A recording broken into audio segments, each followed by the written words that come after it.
Steven, when is Yes, our $30 million FanDuel deal going to happen? I know. It's coming. We just need we just need to You sound very confident in that.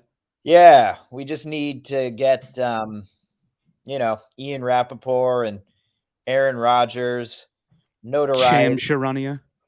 notoriety. Um, I say we got a better basketball insider coming on today. that we do. Yeah, he's got his own theme song. I don't know if we could play it for him. I'll sing it regardless. Oh God, I think he hates that, and we're that's actually gonna be we're, my we're going to talk to him all about it. We're going to talk to him all about it. that's gonna be my first question, right out the I'll let gate.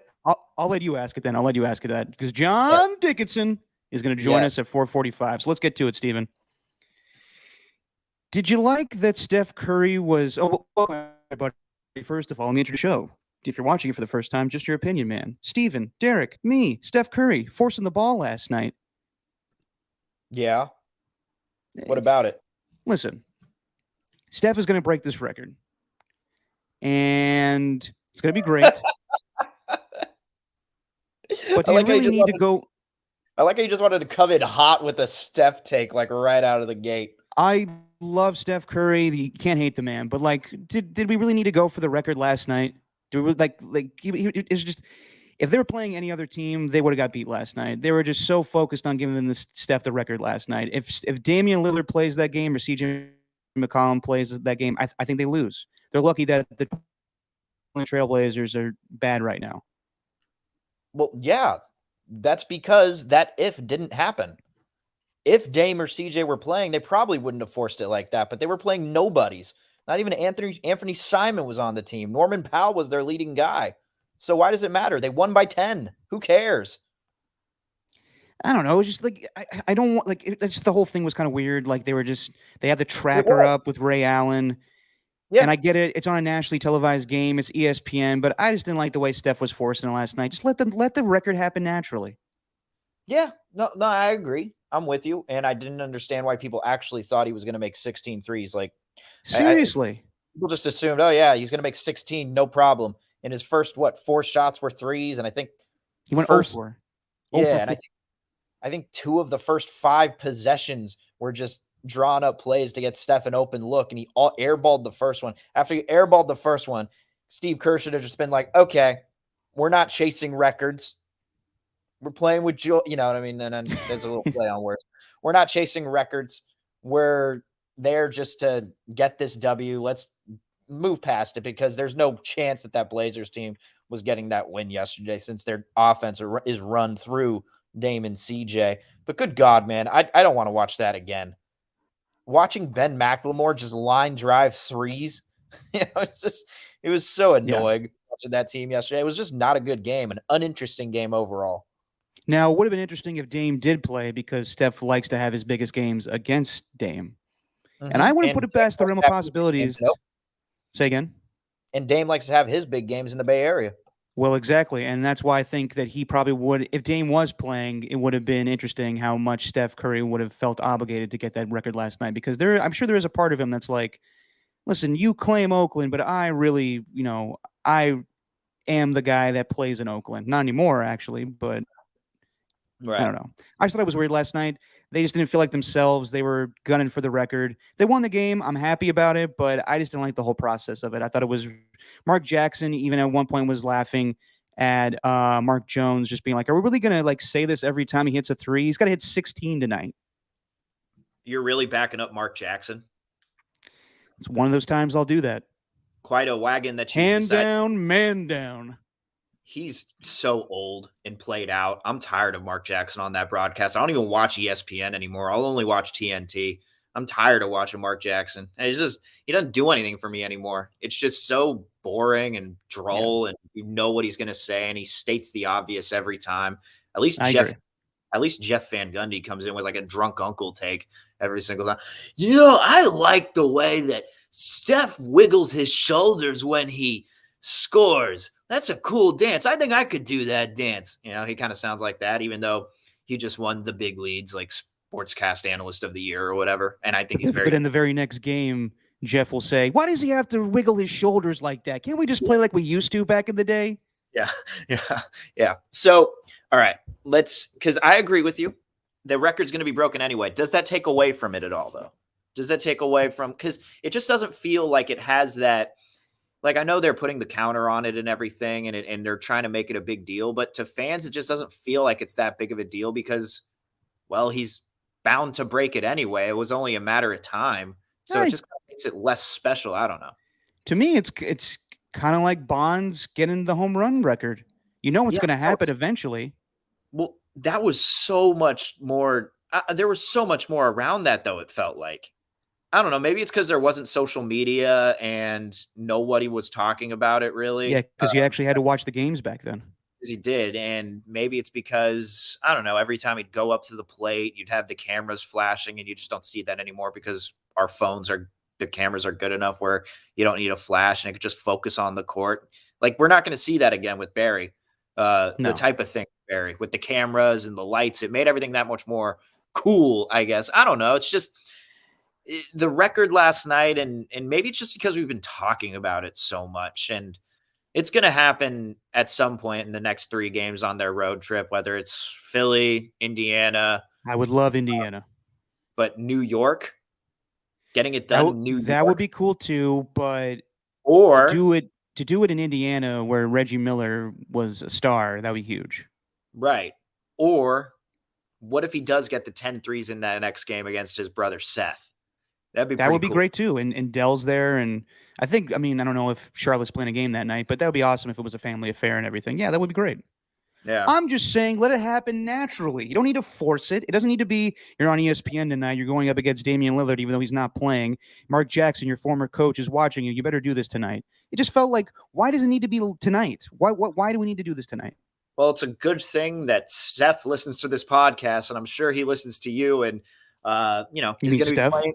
Yes, I'm sure Steph is going to be playing this over and over again in the locker room. I'm sure Steve Kerr and Bob Myers and Joe Lacob and Mike Brown and Nemanja. I can't remember his first name or his last name. Milijovic, Coach Milijovic, the new coach, Kenny Atkinson. I'm sure they're all sitting in the room right now, being like, "Damn, Derek Papa's saying we shouldn't have forced it."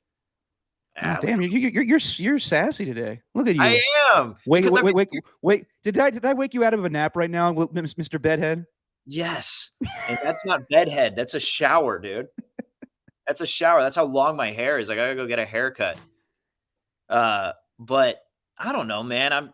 Look at you. You get out the box and you're all sassy again. You're dick back, Steve. I know. I should get back into the box. I got it right here. Yeah, man. By the way, did your girlfriend mind my post of well, she said it on the stream live. She loved it. Yeah. She loved it. She loves that she can make fun of me. That's good. Whenever she gets an opportunity in front of everybody. That's what girlfriends are for. Yeah. But like, I don't know. I've just been hearing a lot of all this shouldn't have forced it stuff all day. And I'm just like, well, duh. But what else were they going to do against Portland? If he didn't try and go for anything, would you have really watched that game? Like, or would you have felt at the end, hey, I wasted. Yeah, I want to watch. Yeah. Unlike you, Steven, I don't think watching sports is a waste of time. You don't think that sometimes at the end of a game when it stinks that, hey, I just wasted 3 hours of my life watching that? Like, you don't think there's anything better you could have done? Because that Blazers and Warriors game, there were plenty of other things I would have rather done than watch that game last night. Name one. Watch an episode of Yellowstone or two.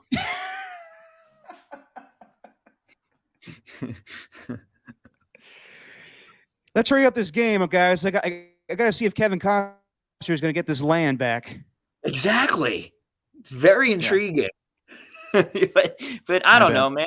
That was the only reason to watch that game last night, and he went for it, and it didn't happen.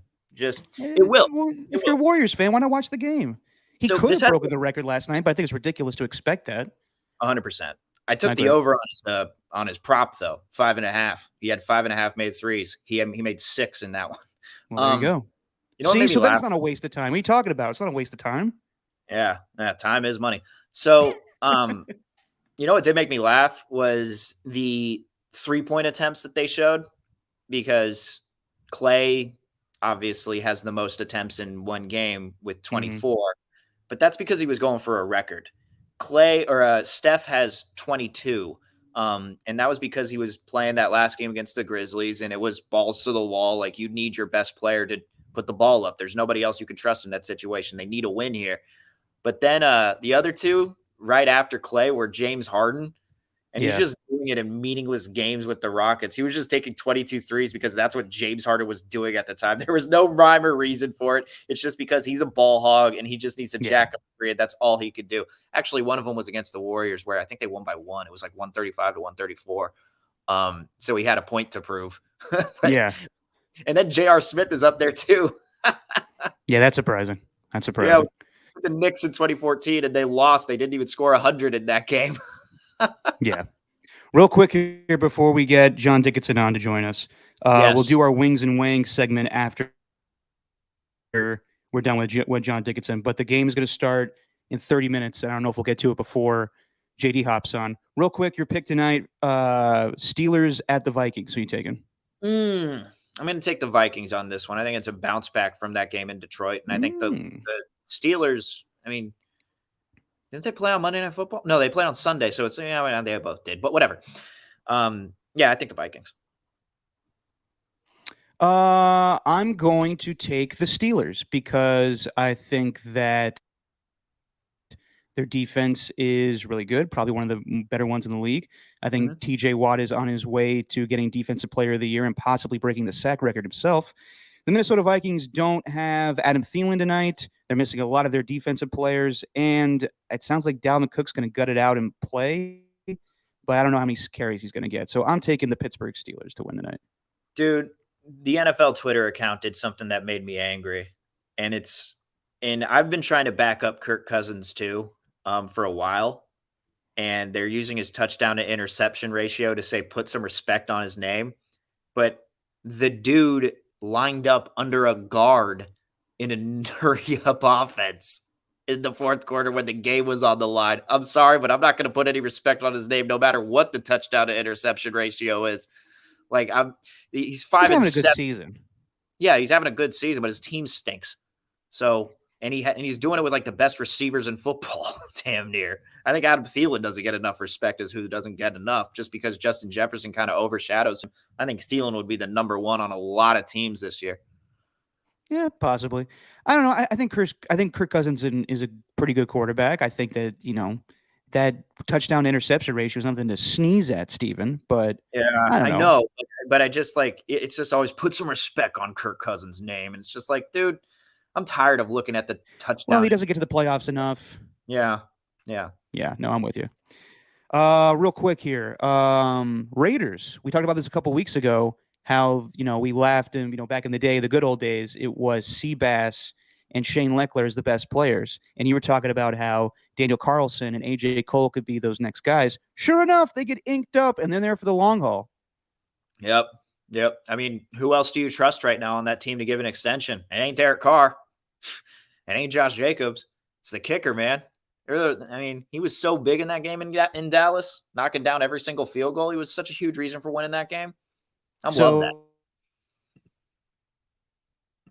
Well, Daniel Carlson right now, I think I read, is the third highest paid kicker in football right now.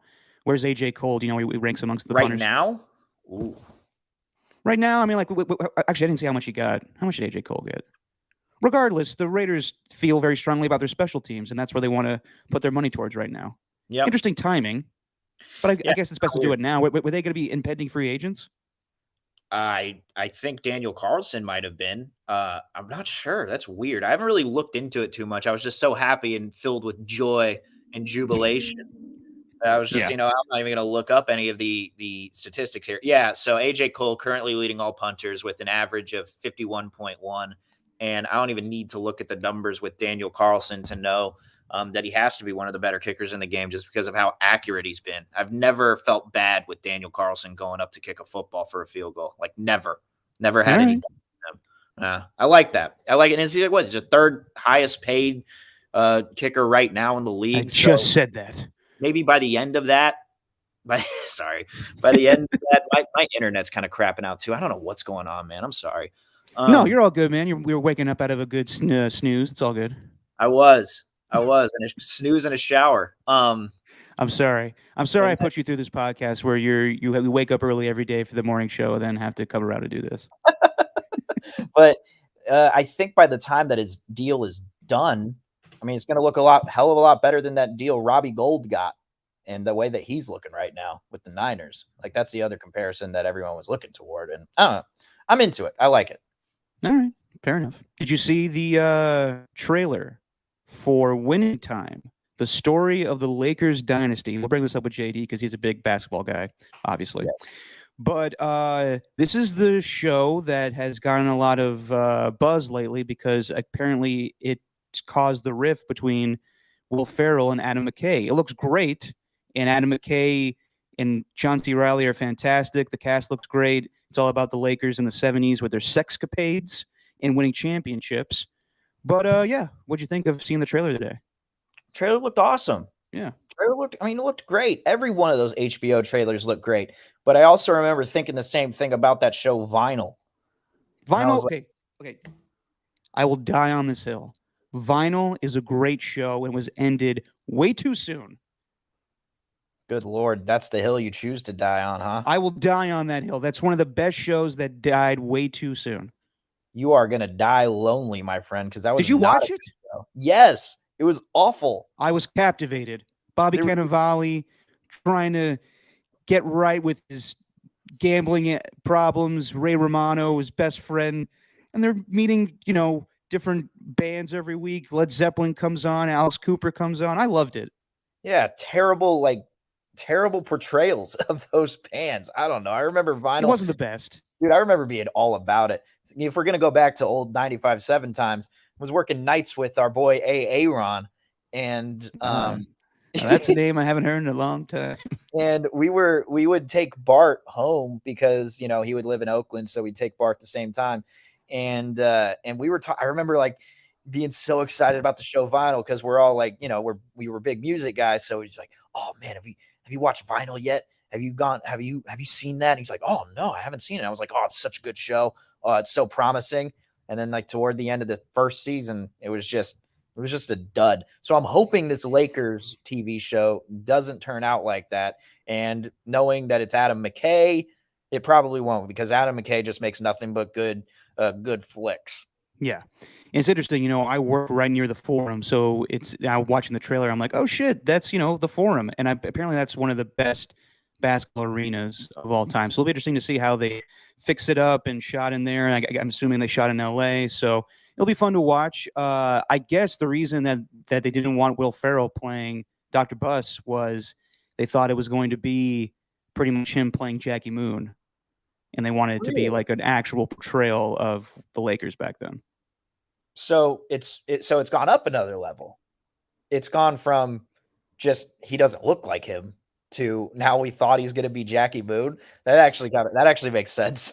Well, yeah, I mean, like if you know Dr. Buss back in the 70s, he was basically like that's what semi-pro is based on, just like an exaggerated version of a guy that bought a team and has sex all the time. That's Dr. Buss. Yeah, but everybody love everybody. Yeah, exactly. And I'm sure for Will Ferrell, he's an LA guy. He probably is a huge Lakers fan. To not get this role or be told you have this role and then have it taken away, I'm sure that was crushing to him. And now him and Adam McKay are not talking to each other, which I find sad. Yeah, as soon as you mentioned that, I actually went to read the article the next day. I forgot what it was from. It was from like one of those random, TMZ or like spin-offs. Vanity Fair. Whatever it is, 2fab.com is where I found it, because like it said like in an interview with Vanity Fair or whatever, and I didn't even bother reading the actual link, so I went to 2fab.com. But right. It does sound like I'd be, oh God, imagine being a fly on the wall during that conversation. Like what, McKay and Ferrell? Yeah, and seeing Will Ferrell mad, because one of the things I feel like that draws people in with Will Ferrell is that he doesn't seem like an angry person. So you watch him and it's just, you're not going to be angry either. Like, for example, Jonah Hill, who's going to be in one of Adam McKay's movies coming up here. By the way, do you know what role he's playing soon? Oh, gosh. I do, but I can't. Jerry Garcia. Yes, that's the one. Yes. That's interesting. Yeah. I need you to Damn, I wish you what's a nice way to say this? There's no nice way to say it. I wish you had hair so that you could slick it back. What an insult. So you could slick it back and do the bleach with the light blue tuxedo like he wore at the premiere. I think you could rock the shit out of that, man. I do have hair, Steven. It's just not growing in places I like. You got the beard down. You could grow it out a little bit, and I think you could rock the crap out of that. He had like the blue tuxedo. You talk about Jerry Garcia or Jonah Hill? Jonah Hill. But I'm sorry. Hold on a fucking second. Are you comparing me looks wise to Jonah Hill? No, but I think you could rock that look, is all I'm saying. Of Jerry Garcia? No, of his Are you saying I should have played Jerry Garcia? I think so too. You could have. There's a look that he had at the premiere of whatever it's called, All the Way Up, or I can't remember what. Oh, the new movie coming out? Yeah. Okay. Don't Look Up. Don't Look Up is what the it's Adam called. McKay global warming movie. And they had the premiere the other day, and he's wearing like a light blue tuxedo. He's got no shirt on under it. He's got the chest hair looking fire, and then he's got the slicked back bleached hair with the curls in the back of it. It looks great. It's kind of like he looked in War Dogs, except he's much skinnier now and he has the bleached hair. I think you could rock that look. But the reason why we're talking about Jonah Hill in the first place, though, is because he seems like he'd be kind of an angry guy sometimes. His comedy comes off as angry comedy, whereas Will Ferrell doesn't. So I would love to have been a fly on the wall, putting a bow on the conversation. Yeah. I don't know if my dad was around Jonah Hill on the set of Moneyball, but I haven't heard good things about Jonah Hill. Weird dude. Yeah. The transformation about him, or the transformation with him, it was that one Kimmel interview that he did when he directed that movie, The 90s, where I was like, man, he really is, because he's felt like he's had to put on this kind of, for lack of a better term, costume in a way, where he's having to do like interviews and be professional, be like the Oscar nominated actor, and put on this certain front and not really be himself. And then when he directed, and it's not the 90s, it's mid 90s. Right. But when he directed that movie, he was doing interviews and saying like he's more comfortable now, and this is who I am, and I'm going to turn into, like, I'm going to be myself now instead of being this other person who I do not like. So, maybe that's changed now, because Moneyball, I don't know if that was a very, I think that was a pretty dark time for him, at least personally. Maybe. Even though he was, nominated for Oscars and making movies and doing whatever he wanted to do, I don't think he could be himself in that situation. Interesting. Yeah. That's interesting though, that your dad said, your dad said that. Like, did he? No, I want to say he in the organization. Like, what did he think? I want to say he didn't. I've heard things about Jonah Hill through other people. It wasn't Jonah Hill on the set of Moneyball. My dad didn't interact with him. He said Brad Pitt was a very nice guy. It was the late Philip Seymour Hoffman who was kind of cold. Yeah, and you could tell that when he played Art Howe. Yeah, that's not really too surprising. Who I really liked, because I was on the I wasn't in Moneyball, but I was an extra, sort of. Were you? No, but like we went to, just like I was an extra in Spy Kids 4. So yes, exactly. So me and my brother, we bought tickets for at beinamovie.com. That's it, beinamovie.com. There's a website?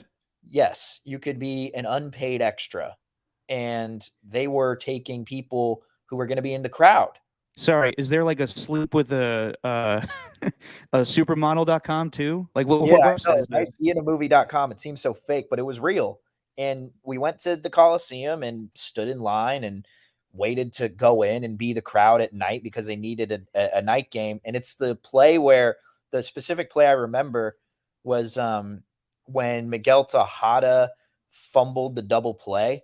I think it was during that game I think it was during that 20th game game win streak. Against the Kansas City Royals, yeah.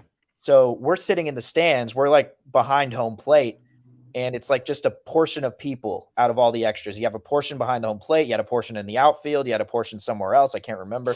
But they replayed over and over like 15 different times Miguel Tejada fumbling that ball at second base. And so the real play was on the Jumbotron. No, the real play was on the field. Like what you saw in the movie, I was actually watching in real time. Oh, so they acted it out. Okay. Yeah, they acted it out, and we had to we had to react 15 different times as if Yeah. like we're watching it again. And then the dude behind us just kept on going, bust down defense, get ready, the ball's coming to you, Miguel. You know, that kind of thing. But anyway, we were out one time. We had a break in the movie, and they said you can get up, do whatever you want. I think they had free food that was being served, kind of just crappy dollar hot dogs, you know. But I was walking around the West Side Club with my brother, or no, it was my friend. It was with a friend, and Your brother could be your friend too. we walked by. No, he got taken individually because he was all dressed up in like this old school A's uniform, and like he had pom poms as his hair and gold pom poms, and he was all decked out. So they took him like individually, and they made him sit in the outfield on his own. I think they wanted to like replicate him throughout the crowd in the movie because that's what they were doing. Uh-huh. But we were walking around West Side Club, walked by the guy who played Ron Washington. First base is incredibly hard. Yeah, exactly. Walked by that guy. And then he went on to star in a couple of other things too. So, Steven, you're telling me that because you had to wait and pretend to be an A's fan for so long in this golden opportunity to be in a movie, this is when you were like, you know what? This is boring. I'm going to stop being an A's fan and be a Giants fan now. Is this what happened? No, I was a Giants fan at the time. It was just you're posting in a movie it was to be an thing A's fan? I I find this not highly offensive. Are you not allowed to? Come No. on. If you wouldn't want to be in a movie if, say, you had to be like a Royals fan or an Angels Absolutely fan? not. Well, I mean, come on, man. But I was doing it for my mom. Yeah, you it know? depends on the money. I was doing it for my Yes. mom. And it was for her birthday, and she really enjoyed it. She had a good time. She thought it was really cool. So, you know what? Ooh. So wait a minute. For your mom's birthday, was your mom there with you? Yeah. Oh, she was in the movie too? Yeah. Or tried to be in the movie? Yeah, it was, it was the crowd. I Gotcha. don't know. We were looking for ourselves the entire time and couldn't find anything. Really disappointed. You might have been in the movie the same amount of time Greg is. He's in it for like literally 2 seconds. Yeah, where is he again? I remember him and Glenn Kuiper, which they never worked together, are in the movie they're on camera for like 2 seconds. Like you blink and you miss it. But his voice is throughout the movie. Yeah, that's crazy. Do you get paid Yeah. for any of that? Yeah, someone the other day was asking me about that at work. Was like, did your dad get like, did you get 15 cents every time it plays on TNT? That'd be amazing, dude. The music in that movie always gets me. Dun, dun, dun, dun. Yeah, it's good music. It's good score. Speaking of music, Steven, before we get JD on, this Beatles documentary, have you watched it yet on Disney Plus? No. It seems a little long. Yeah. It's 2 episodes, and each episode is 2 hours and 30 minutes. And you're all about not wasting time. It's 2 hours and 30 minutes each episode. Oof. And you're all about not wasting time. Yeah. That seems like a long time to watch a Beatles documentary. Like you could cut that up easily into 10 parts. Like Peter Jackson going 2 episodes, they're 2 hours and 30 minutes. Like that's excessive. And I hear it's great. I hear it's fantastic, but I may need to be in the right state of mind to sit down for 2.5 hours to watch a Beatles documentary. Well, why? I was thinking about this actually on the way home, because there are specific movies, TV shows that I want to catch up on. What if you just kind of turned it into 10 parts yourself? Yeah, like people are doing with The Irishman. I guess, yeah. I guess people are doing that with The Irishman. Yeah, like when it's funny to me. Like I'm bitching about this right now, where I'm just like, oh god, it's so long. I'm in control of how long I want to watch something too. If I want to pause it and be like, okay, I'm good for the night, I could totally do that. Yeah. But it was funny to me, like how everyone in our society now, like we all binge watch everything, and especially during COVID time. So when The Irishman came out, that's what is it, 3 hours and 45 minutes, basically 4 hours. And people were like, that's so long, I can't watch that. And then people came up with different ways to watch the movie. You cut it down to 10 minutes or 30 minutes. There's chapters of the movie that you can pause and be like, I'm good for the day. But you could do the same thing with the Beatles, probably. Yeah, exactly. And so my mom, grew up in England as a teenager in the late 60s. That's why I asked you seen it. And so she obviously wanted to watch it, and she tuned in. And I guess a majority of the first episode, I don't know how long she really exaggerated it. I don't know how long they spend. But they're talking about just like the history of England and why the Beatles were so popular at that time, why they were the rebels, and going over all of it. And my mom's like, "Well, I lived through that, so I don't want to watch that. I remember all of it. Why would I want to watch it again?" Yeah.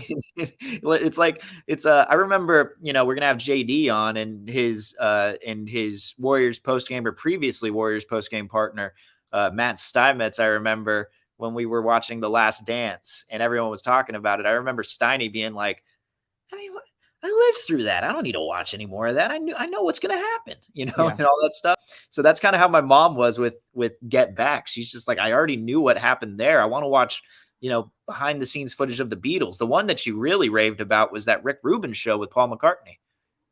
What's that? I haven't even heard about that. Yeah, it's the one on Hulu? Yeah. Is that good? According to her, and that one's in 30 minutes. I watch everything Jenny recommends. Yes. And that one, I was like, Mom, I've been talking to you about Rick Rubin. I don't idolize him, but he's like one of those guys that, if you want to have dinner with a celebrity, who would it be, dead or alive? Well, Rick Rubin would be one of my things, because I mean, he's worked with so many artists, and I feel like picking his brain would be amazing. Although he's made it pretty known in interviews and stuff that he doesn't like talking about the past. So I don't know if I'd really want to do that, but apparently that's really good. Apparently, I should check it out. You know what documentary I really liked last year? I was talking to you about it. And your mom watched it. The documentary about the Bee Gees. Yeah. HBO. That was really good. I didn't know a lot about the Bee Gees. I just thought they were like a disco, group that sang, "Ha!" But apparently they were a really good rock and roll group, and then they were forced to do the disco stuff, which they liked, and then they became ostracized from the music community because of it. Yeah, they're kind of like they were kind of sounding like Simon and Garfunkel almost, like that style, and then going to disco. Yeah. No, initially, yes, you are correct. Yeah, that's what I'm saying initially, but man, so I think the conclusion we can come to from there is John Travolta ruined the Bee Gees. Yeah, I could say that. I mean, Saturday Night Fever is when you think of the Bee Gees, right? Although some of those are hits, man. Oh yeah, Night Fever. Yeah. Staying Alive. Mm-hmm. That's all I can think of off the top of my head, but they're good songs. All right, Steven, you're Steven. John Dickinson is going to join us soon, but he's caught up in a little bit of traffic. He's going to join us any minute. He's setting up at home.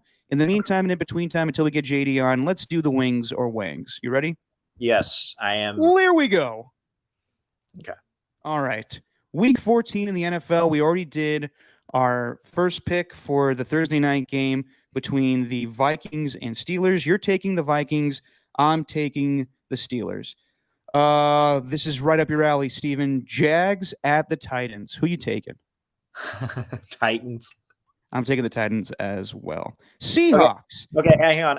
Jessie has a bone to pick with you, and she asked me to do this, and I'm going to do it too. Why don't you pronounce your T's? Excuse me? You don't pronounce your T's. You just called them the Tennessee Titans, like they're a laundry detergent sponsor. The Titans. First noticed it when you were doing mittens. We were saying mittens, and you were doing mittens. You don't pronounce your T's. I'm sorry. Wow, your girlfriend that I've never met is going to criticize me. That's fantastic. Moving on, Steven. Seahawks and Texans. Who you taking? I'm sorry. Are you taking the Texans? I'm taking the Seahawks, man. You're not going to take the Texans? I'm not going to take the Texans. I'm sorry. It's fine. I don't speak very well. I'm taking the Seahawks, too. Next up, we got the Saints. Am I saying that right? Yes. The Saints? Is the T in there? Yeah. Saints at the Jets. Jets. Yes, Jets. The Saints at the Jets. We're gonna go with the Saints, man. Yes, Alvin Kamara sounds like he's coming back.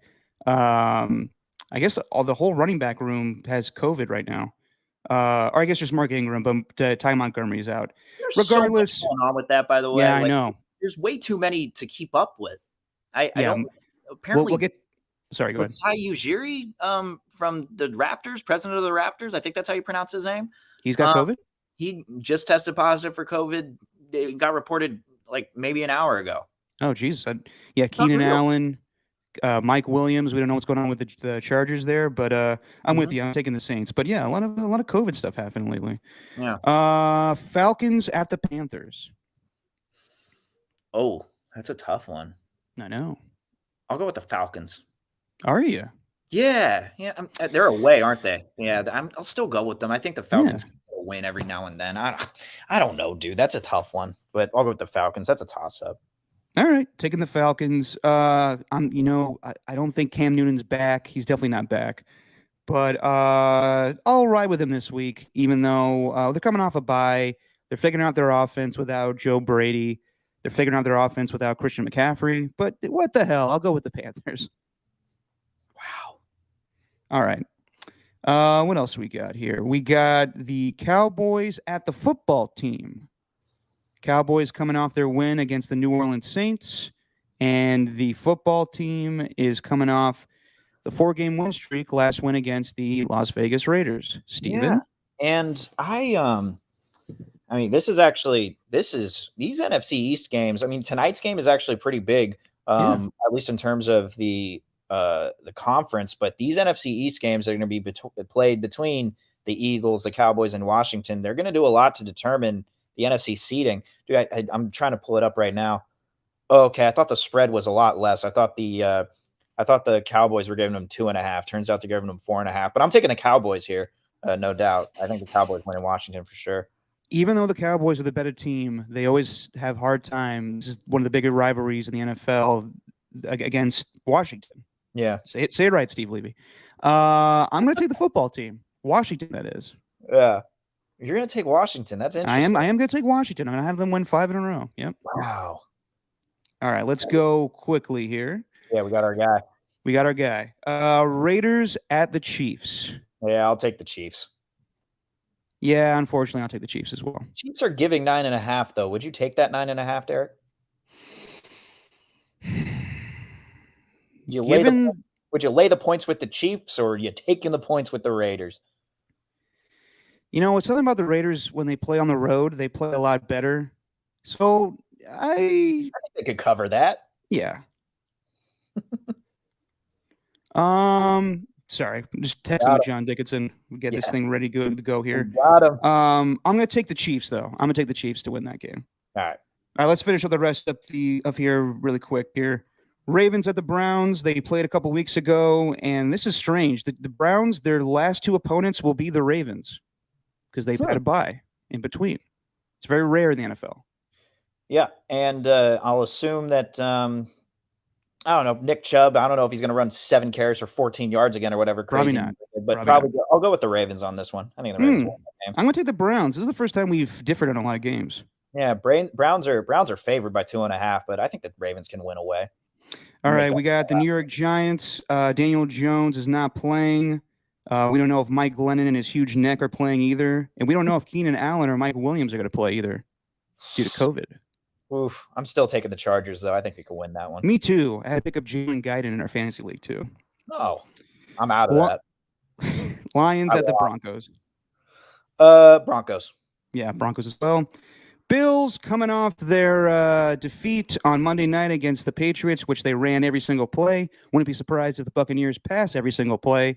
Who you taking, Bills at the Buccaneers? I'll take the Bucks. Wow. Can't believe it. It just that there'll be 7. The Bills will possibly be 7-6 after this week. Crazy. I'm gonna take the Bucks too. It's a short week for the Bills, and their defense is angry, and Jordan Poyer and Micah Hyde are still angry. So I'm taking the Buccaneers. 49ers at the Bengals. I'm gonna take the Bengals regardless of Joe Burrow and his pinky situation because I always pick against the Niners, right, Steven? You tend to. But I'm going to go with the Bengals here as well. I think the Bengals can win this one. Agreed. Bears or the Packers? Who you taking? I'll go with the Packers. Me too. Even though Randall Cobb, I think, is out indefinitely with a core muscle injury. And then Monday night, we have a big game, the LA Rams at the Arizona Cardinals. This is really good. Watch the game. Don't watch the Manning cast. Who you watch it? Who you taking in this game, Steven? I'll take the Cardinals. I think they win again. I think the Rams really need to win this game. I don't know if they solved their offense last week with the win over the Jaguars, but they did run the ball very well. Maybe Odell has a great game. The Rams need to win this game. I'll take the Rams. A lot of differences. How many? I think we'll go back and look. I think we have 5 or 6.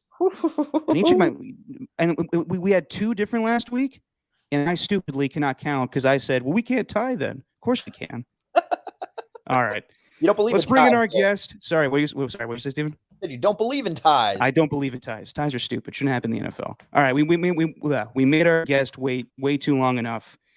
You hear him on 95.7 The Game. He is the super reporter, and he's here now. Ladies and gentlemen, John Dickinson. What's going on, JD? Oh, hold on. JD, we're having a hard time hearing you. Can you got you? We got you. We don't have you audio. We could see you, but we can't hear you. I can see you. You look great. Oh, damn. Hang on one second, JD. We'll get you in the thing here real quick. Let's see if this works. Just unmute and see if that works. How about now? Damn. No, still nothing. I'm really, because I really want to hear his answer about whether how much he hates your song, because I really wanted to ask him about that. I can't wait. No, we'll get it figured out. But yeah, while JD figures out the microphone, or maybe it's something on our end. Are we doing anything wrong, Steven? Not that I know of. All right, hang on. Got him off. JD will join us a little bit here. Yeah. Once he figures out the mic situation. Yeah. But yeah, dude. Wish there was something to do here. I'm, it's cool, but wish there was. Sorry, what you say? I just wish there was something I could do here with for JD's mic. I'm trying to figure that part out. Oh, snap. I mean, as we're just kind of sitting here and kind of going through it, I just found out there's hotkeys on this thing. How about that? Look at you figuring out the how the StreamYard works. I know. There's just a big button that says hotkeys and new. There we go. Yeah, have them removed from the stream, and then we'll get them back. All right. But we are going to talk to JD because I think the one big question out of anything, because we're going to talk to him about Clay's return, and I'm sure this Warriors team this year at 21-4. And JD's a realist when it comes to basketball. And there are a couple of different things. One, just the Jordan Poole and Klay Thompson dynamic when you switch those two up, because I've been hearing a lot like there's going to be some issues with Jordan Poole. It's not going to go well. He's not going to take that benching lightly whenever that inevitably happens. Then also the other thing, dude, have you looked at the NBA? Have you watched a lot of NBA this year? I got to be honest. When it's during football season, I pay little attention to the NBA besides the Warriors. Because there are, right now, man, there's way more good players than good teams. So it's, they're not very good teams within the Western Conference. You got the Jazz, the Phoenix, and the Warriors at the top, but then it feels like they've separated themselves away from everybody else. The Eastern Conference, there's probably 5 or 6 good teams, but I mean, I know we're really far away from the playoffs, obviously, but regular season just started. It's hard to imagine. I mean, it's over a quarter of the way through. It's not like it's just started. It's a little bit in there, but it just doesn't feel. I don't know if the Lakers are going to hit their stride. I don't know what's going to happen with the Clippers. I don't even know what Kawhi Leonard is he even playing at all this season. I don't know what's up with him. Probably not.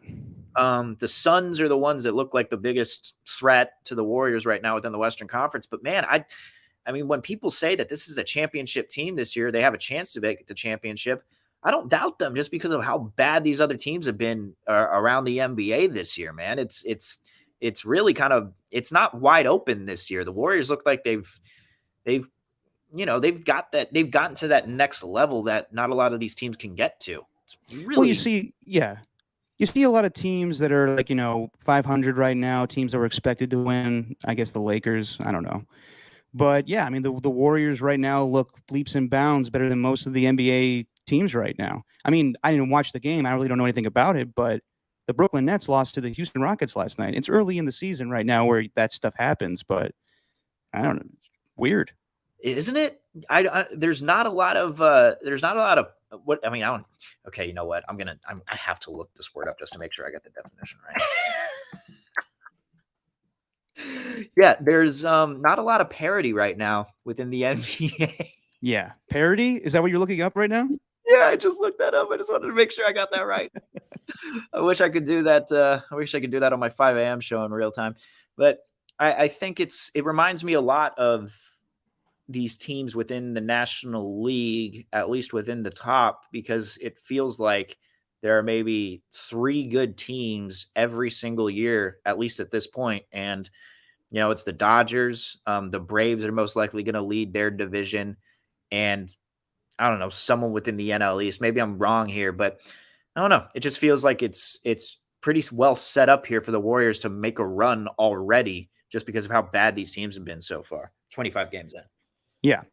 I don't know if you saw the other day, but the Indiana Pacers, and this is something we'll talk about with JD when he hops on with us, but the Indiana Pacers sound like they are going to just trade away all their best players at this moment if they get a good enough deal. And Right. yeah, you have Miles Turner. I always get his name right. Karis LeVert. Karis LeVert. Karis LeVert. And I've heard the Warriors' name brought up in the rumors of this if they want to get Miles Turner or whatnot. But I don't know. Do we really want the Warriors messing with that stuff right now where they look like a great team? They're going to get Clay and James Wiseman back. Hell no. Exactly. Hell no. Like, I like the way the Warriors are playing this with James Wiseman right now. He's not expected to return until maybe 2022. Is that the latest right now? Yeah, because Ooh. Throughout November, they were asked about it, and Kerr was, he was trying to I give Kerr a lot of credit. He was trying to give some sort of answer because people are just going to be talking nonstop about it. Mm-hmm. But things change so much, specifically with the meniscus, and I'm not a doctor at all, and so I don't really know, but Steve Kerr was saying it's not like an ACL or an Achilles where, there's a specific timetable. A lot can happen when it comes to the recovery of the meniscal tear.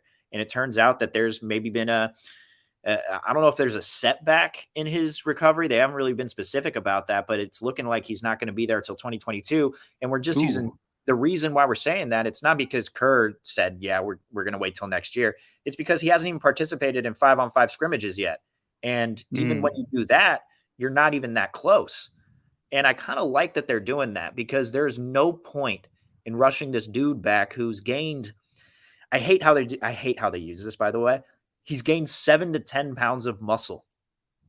How about you figure it out? Get his exact weight and give me an answer. Like, don't say 7 to 10 pounds. It's a 3-pound difference. Like, you can't tell me whether it's 8, 9, or 10. How about you weigh the guy? That's more muscle than what Zion's packing these days, but oh my God. Dude, that's crazy. But well, actually, I want to get to that in just a second. But to finish up on James Wiseman, yeah, the dude's already had issues with his, development into the NBA. 3 games in college, getting tested positive for COVID during training camp, not really getting much in-person working out because, we were in the midst of COVID-19. So I don't know, man. I thought that I think that the way that they're playing it right now is the exact way you need to play it because they don't need him too much right now. Here we go. Let's try this now. All right. John Dickinson, do you got us? What's up, fellas? Oh, yes. We're there. Yeah. Switch to the old headset. I love it. I had to dig into my toolkit, my bag of tricks here. Apparently the regular laptop microphone just not working. So I all good. threw on this headset and we're ready to roll now. So you got me. All right, sweet. And yeah, I don't trust my AirPods either, JD. God, those things don't work. Incredible. Yeah. All right, Doesn't Steven, work. go ahead and ask JD what you want to ask him. Yes, JD. So that John Dickinson song, as Derek came leading into this podcast with, trying to do it live, do you like it or do you hate it? This is the definitive time. It's okay. This is a safe space. You can be honest. If you don't like it, that's totally fine. But I've never heard your opinion on it, because I remember Derek, whenever he would play it, I was like, does JD like that? I loved it. I loved it. I still love it. Yes.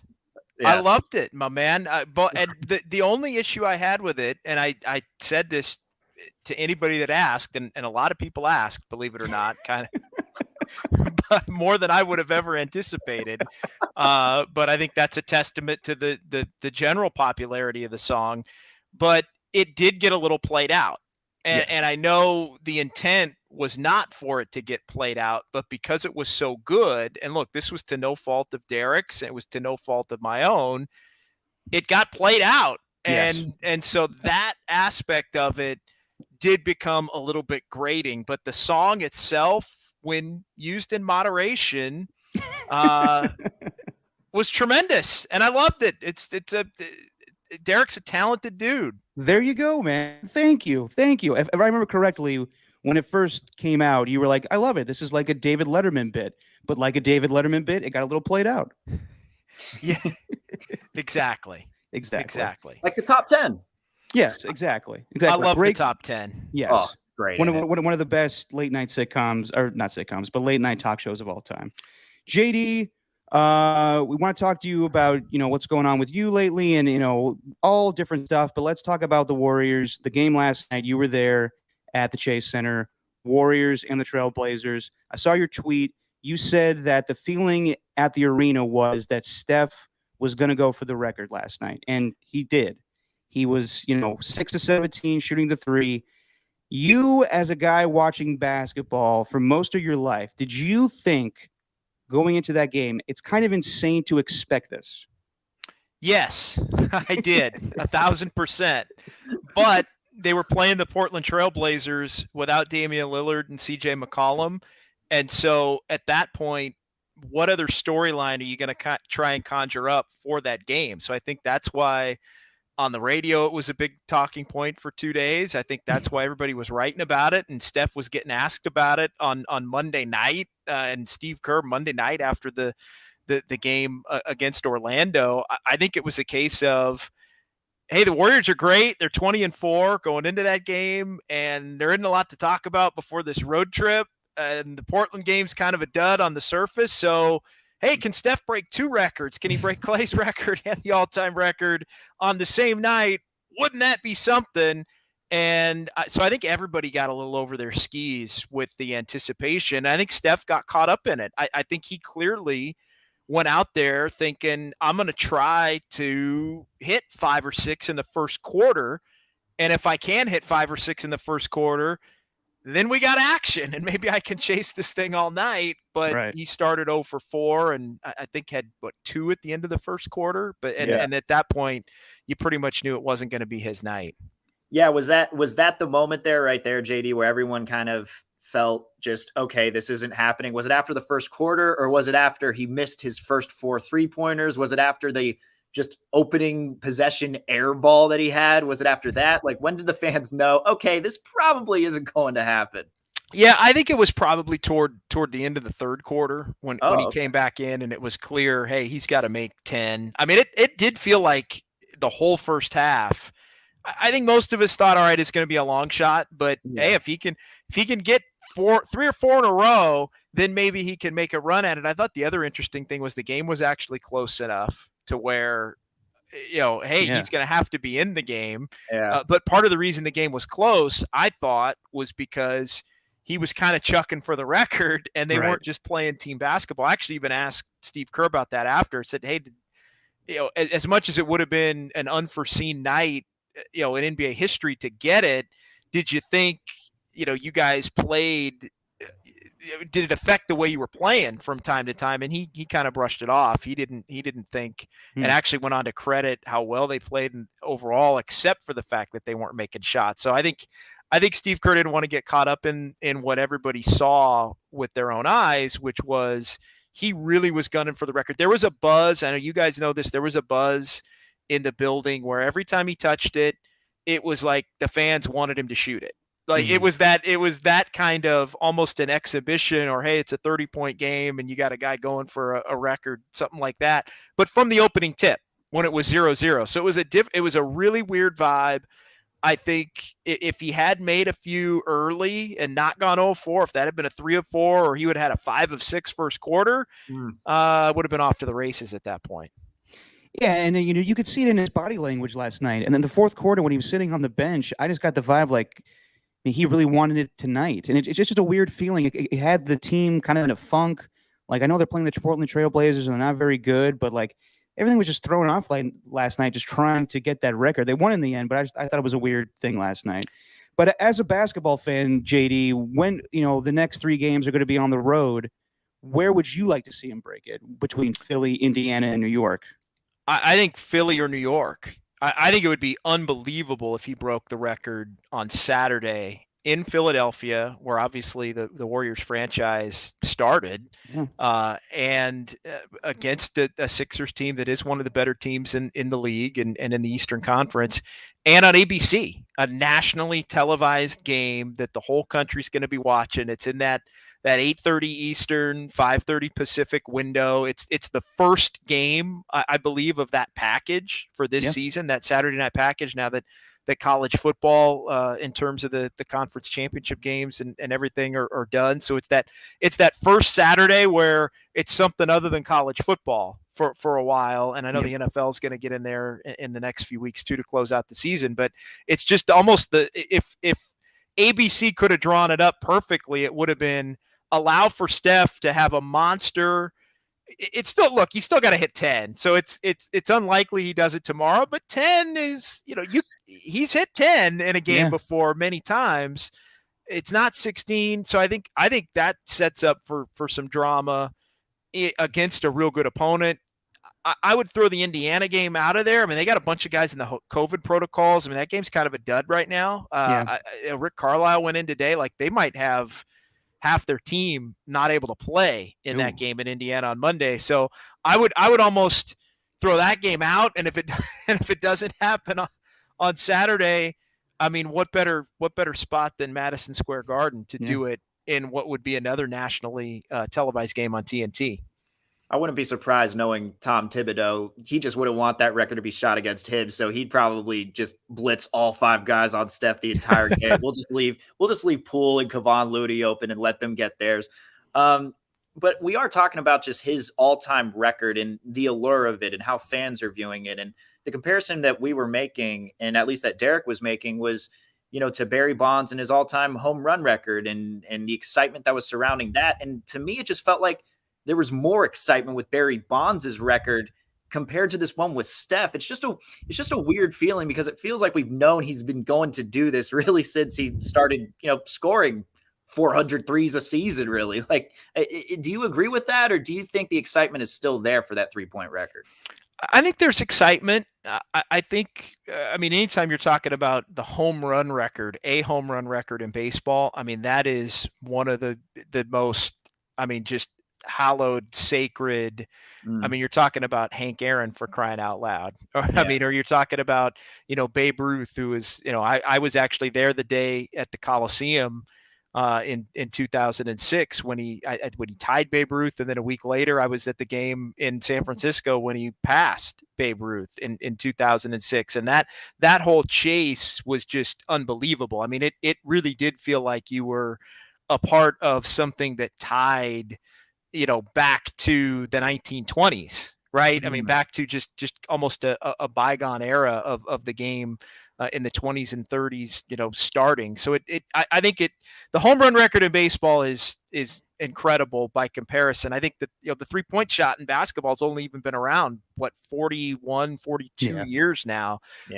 So it barely, there's a lot of people. You talk to the true OGs, maybe not as old as me, but you talk to guys that are a little bit older than me now, and they remember the game being played regularly without the 3-point shot. Yeah. So I think whereas the home run just passes the iconic test of centuries at this point.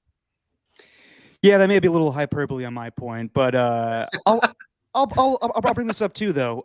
We're all waiting on Klay Thompson's return, and this might be a little hyperbole, but it might be the biggest anticipation of a Bay Area athlete to come back from an injury since maybe Joe Montana when he was out for 2 years with the San Francisco 49ers. It's very different, I know, but Klay practiced or went through warm-up last night, and everyone's saying he looks great. We don't know when he's coming back. What is your feel, JD, on when we should see Klay Thompson hit the floor again? I think it's down to one of these final 3 home games that the Warriors are going to have in December. I mean, they go on the 5-game trip. They come back on the 20th. So they play Sacramento on the 20th. They play the Grizzlies on the 23rd. And they play Denver on the 28th after they go to Phoenix for Christmas. I think it's going to be one of those 3. It sort of feels, and this is just reading the tea leaves, it sort of feels like maybe the game on the 20th is probably going to get ruled off the table. And the only reason I say that is just because they're going to be coming off a 5-game trip. They're going to be coming back with the final 2 games are a back-to-back, and he's not going on the trip with the team. So they play a Friday night, Saturday night, I think Boston and Toronto. They come back Saturday night, Sunday. They're off Sunday, and then they've got a shoot around Monday. So there wouldn't really be any practice time to get him acclimated leading up to the Sacramento game. Now they play the Sacramento game, then there's 2 days between that game and the Grizzlies game. So you could take a day off or have a light practice that following day, have 2 days of practice, get him back on the 23rd, which would obviously set him up to play on Christmas as well. The other thought is, and look, it's all just going to depend on the medical aspect of it and how he's feeling and what the doctors say, but there is something to be said for you get him through Christmas, right? Because they've said that he's going to come back at home. Although I know Steve Kerr kind of said, well, what if I wasn't telling the truth on that? Like who's gonna hold that against me if it's not? But you get him through Christmas, and then you got another 2 days after that game before the Denver game, and then they go on the road again. So I think it still is trending 23rd, 28th. If I had to say, okay. Today. And then, they've got a lot of road games the first half of January too. So if it bleeds into January, not saying there would be some kind of a setback, but then I think there's one home game that first week of January, and then they go back on the road. So I think it's still going to be in December, and everybody's anticipating that it will be. Is there what would be the concern for you with Klay coming back? Do you think, on offense, he's, not much of a guy who's going to be dribbling the ball. He can move off ball, and, he's going to be doing a lot of catch and shoot threes, probably the same thing that he always used to do. Is there any concern for you on the defensive side of the ball? Like a lot of people are saying, because that's what I'm hearing a lot, JD, is, I'm not so worried about what's happening on offense. I'm more worried about his defense. Or do you think there's something to that, or you're not really subscribing to that? I think the thing that would worry me is we just don't know what really on either end, what he's going to be. I mean, I think he is going to be one of those guys that could shoot the basketball at a high level in the NBA until he's probably 40 if he wants to. But how much of that is leg strength and lift and, how much of that is just his body being tuned up, the right way as it has been to this point in his career? We don't know. I would lean toward, I think offensively he'll be fine in terms of shooting. I would be a little concerned defensively, just more again of the unknown. It's okay. Let's see where he is. Like if he is just a tick worse defensively, is that attackable, right? Can you throw him on point guards the way that the Warriors like to in the past? Or are you going to have to, still put Andrew Wiggins maybe on some point guards, or put Steph on point guards more consistently like they have? And then you got to give Klay a little bit of a different matchup. Like I think Klay could probably guard some 2-3 types where maybe he doesn't have to be as quick, but can use his body, moving forward. So I think there is some flexibility there.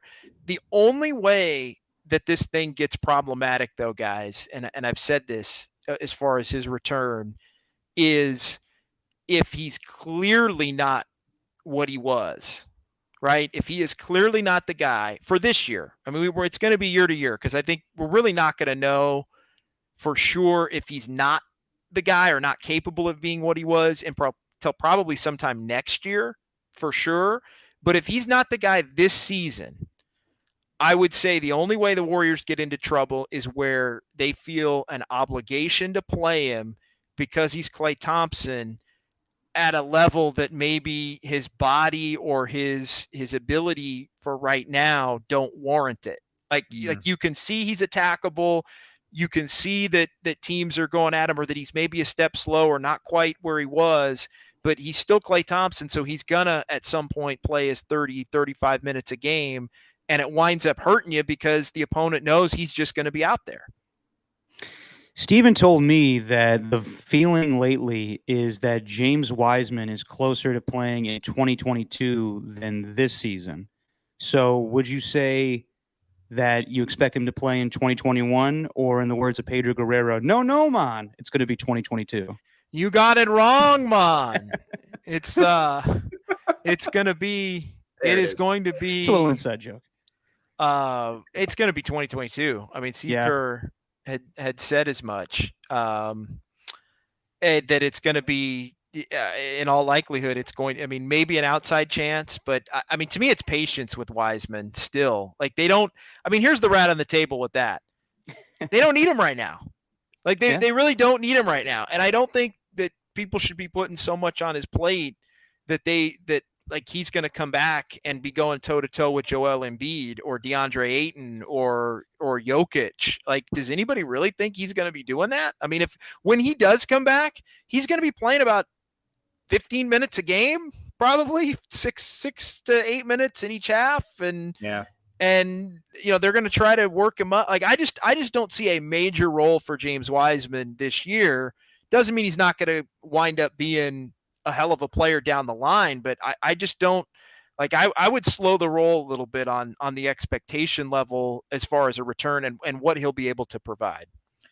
Going back to Klay Thompson, speaking of Jordan Poole and Klay Thompson and that whole dynamic, one thing that people are saying during the 5 a.m. show, at least the texters and the callers, whatever.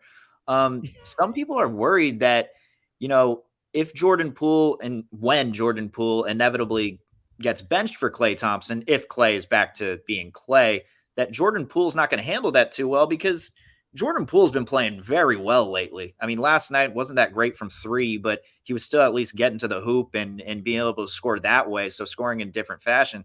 Do you think there's anything to that Jordan Poole would have this sense of frustration that maybe he'd just be out on the team if they were to bench him for Klay Thompson? No, I don't feel that way. I mean, I think, look, he's too young, number one, to be feeling that way. And number two, and too new in his NBA career. But the connection point on that is also it's Klay Thompson. I mean, it's not like it's Wes Matthews, coming in and taking your minutes or somebody like that. It's not, it's not Nick Young that's taking your minutes. It's Klay Thompson. So look, he's still going to play. He's the backup point guard, essentially, or at least he's going to get backup point guard minutes. He's not necessarily truly a point guard. If Draymond's out there, maybe Draymond's the point guard. If Iguodala's out there, maybe Iguodala's really the point guard. But he's going to play when Steph's not on the court, is what I'm getting at. And there's still going to be 12 minutes a game automatically, or Steph's not going to be on the court. And so he'll be on the court and can do his thing and look to create. And he still will be on the court with Steph. He still will be on the court with Klay. I don't think he's going to be playing 30 minutes, 32 minutes a game. I mean, I know he's been right around the 30-minute mark. Is it going to be more like 25? And on nights where he's struggling, but Klay's playing well, maybe 20? Yeah. I think that's possible. But I also think there's the potential, and I think this is the one lineup that Steve Kerr's going to have to tinker with to see how effective it can be. How about a Klay? How about a Steph, Poole, Klay, Wiggins, Draymond lineup? Like, is that a lineup that can close a game? I know you're going to want to go all out there if he's available, and I think there's some that think, oh, Wiseman's going to be a part of that, although I don't necessarily think so. But could you finish games with that group with the two guards, Clay, Wiggins, and Draymond?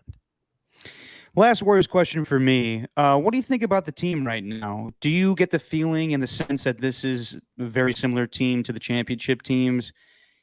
And it's interesting you bring up that there's not a lot of expectations for James Wiseman. But in order for them to compete with a Phoenix or any other of the teams that have big men and bigger size, do you think they stack up well with them right now, just having Draymond defend those guys? I do. I think it.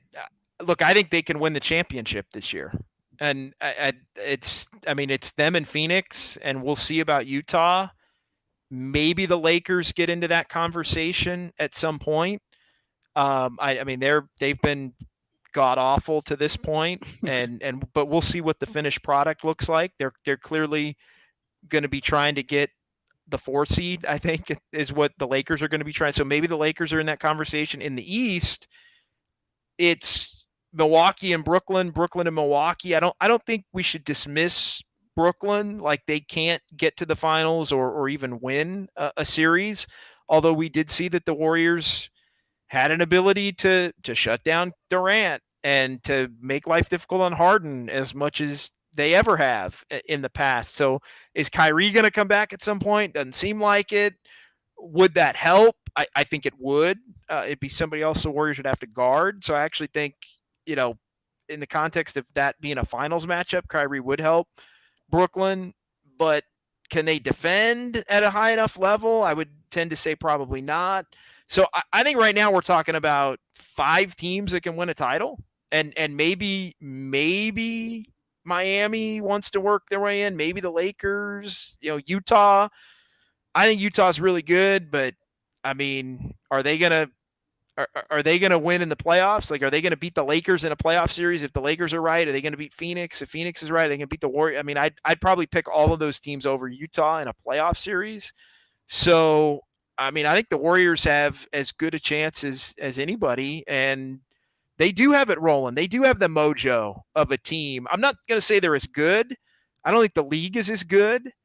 Although they did catch the league in 15 and 16 when the league was a little down and they had kind of beaten the curve, which, they get credit for. And it does feel a little bit like that again, where they've kind of beaten the curve to where there were all these teams that they just leaped, right? Like, it's just that either have other injury problems or have already had playoff failures now to where they're having to deal with the demons, and the Warriors are just on this ascent.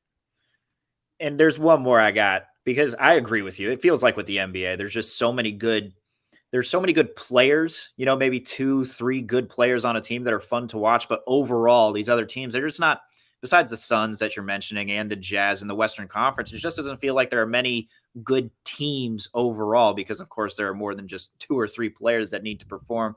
But one guy who we've seen a little bit, we saw him in the Magic game in the 4th quarter, but it's 7th overall pick, Jonathan Kamenga. This dude, I'm so glad we didn't come away from that Magic game saying, oh, they should have picked Franz Wagner over Kamenga, because Franz Wagner was picked 8th. But, it seems like they got the right guy there with that 7th overall pick. He's so fun to watch. He is fun to watch. And I'll say this, like, he may wind up being the center of the future, because I think he's more of he looks like more of a big to me than a wing. I think a lot of the conversation about him was, coming out was, hey, this guy's a wing. Like, he's somebody that's going to be an attacker. And I think he can do some of those things.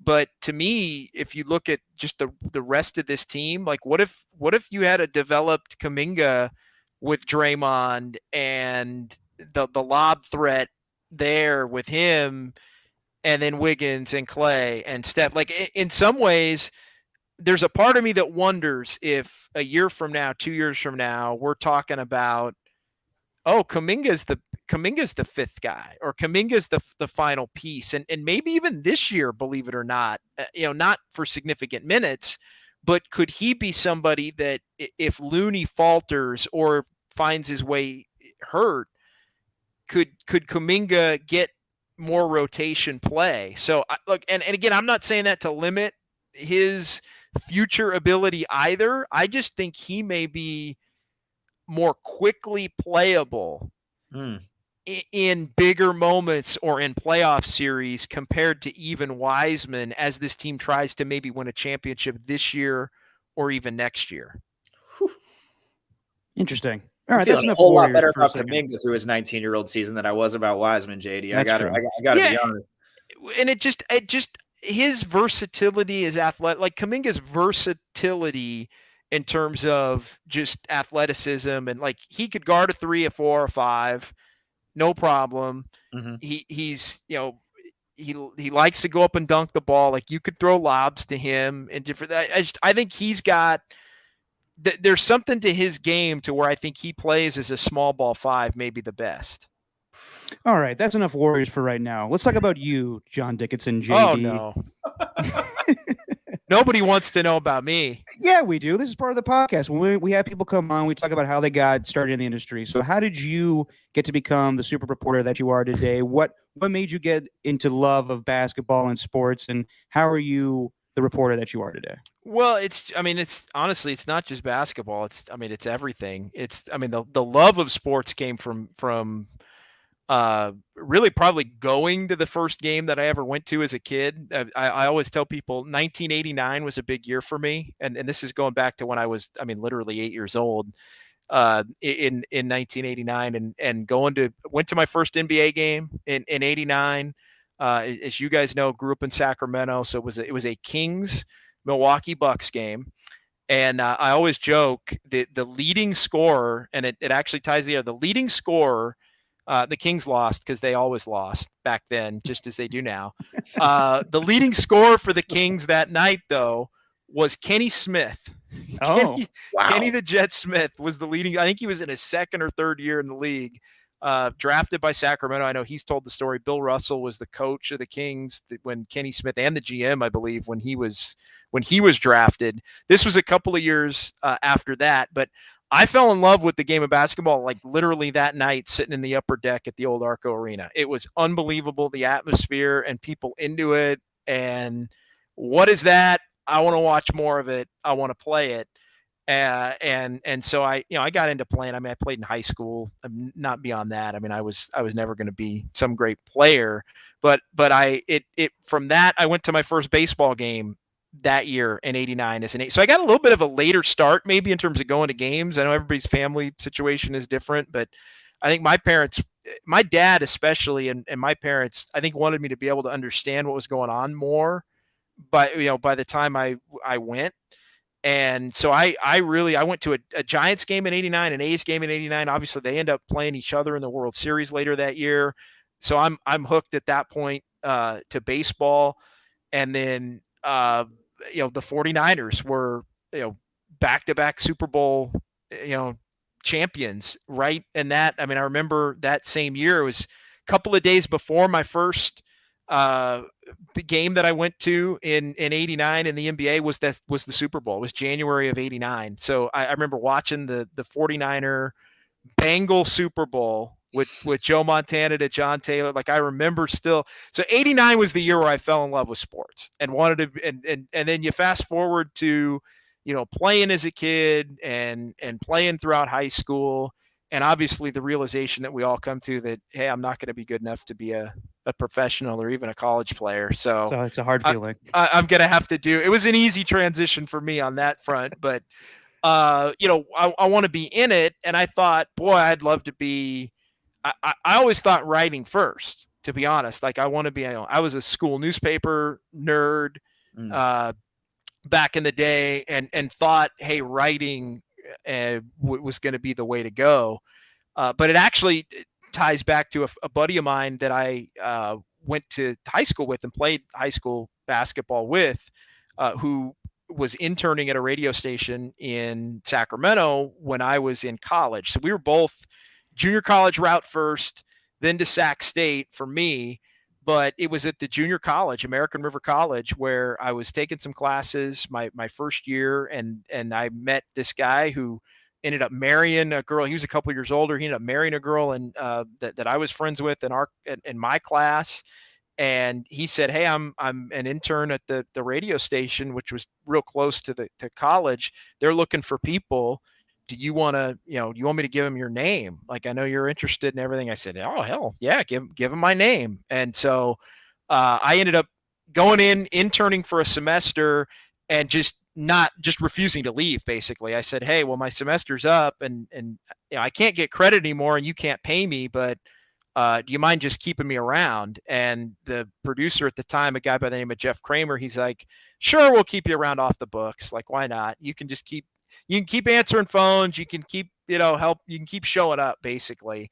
And that turned into some board op shifts, and that turned into producer shifts, and ultimately getting hired in 2001. So I'm in college, and it's 2001, and all of a sudden I'm 19, 20 years old.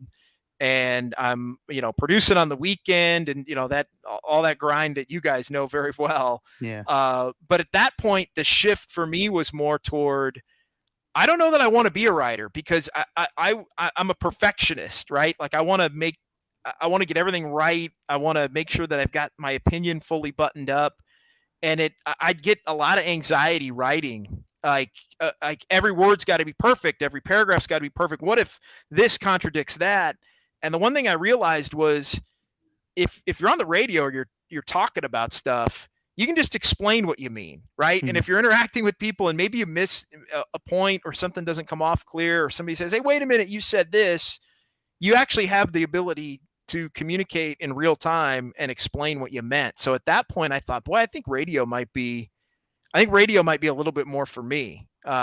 So basically, I just glommed on and never let them let me go. And a couple of years later, they needed a fill-in host on the weekend and somebody to cover the Kings and go get sound and talk about whatever. So I ended up doing that for 7-8 years in Sacramento, and was doing some hosting there, and then ended up at the game in 2011. I kind of ran my course in Sacramento, and the game happened to be popping up right at a moment where it was time to get out of Sacramento, and the rest is kind of history as far as stepping in there.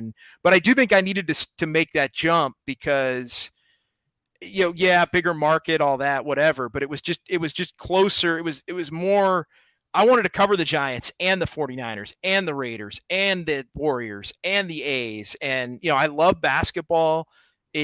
I had always followed the Warriors, even though I covered the Kings because I followed the NBA. Like I would always, follow what was going on with the Warriors. Like even, they had a lot of, there were a lot of Sacramento connections, right? Like the Kings would always hire former Warrior coaches, and the Mitch Richmond trade when I was a kid was a huge deal. He became one of my favorite players as a King. I mean, his number hangs in the rafters in Sacramento because he was he was the best player on a terrible team for a long time. So that's the long-winded. I think I've been talking for 10 minutes about it. But hey, you guys asked, so yeah. No, man, that's what we want to hear. And I started out as an intern, I think in 2012, 2013, and that's when you were doing updates and filling in as a host at certain points. But we always ask, these NBA players, coaches, legends, whatever, or professional athletes just in general, what's their welcome to the league moment? What's your welcome to the NBA? What's your welcome to the NFL moment? What for you was your welcome to sports media moment? The one where you kind of took a step back and you're just thinking, damn, I'm here and I'm a part of sports media and I'm doing what I want to do. Boy, that's a great question. It probably, I'm trying to think. It was probably a Kings press conference in the early, because everybody has that moment where they transition from, if you're really going to do it. And look, radio and podcast and everything, like it's not what it was, and and for the better. Like I'm not saying there came a point where you could be a fan. Like now you can be a fan and it's okay. And like you can be a fan that has a podcast or has a stream or has a show or whatever.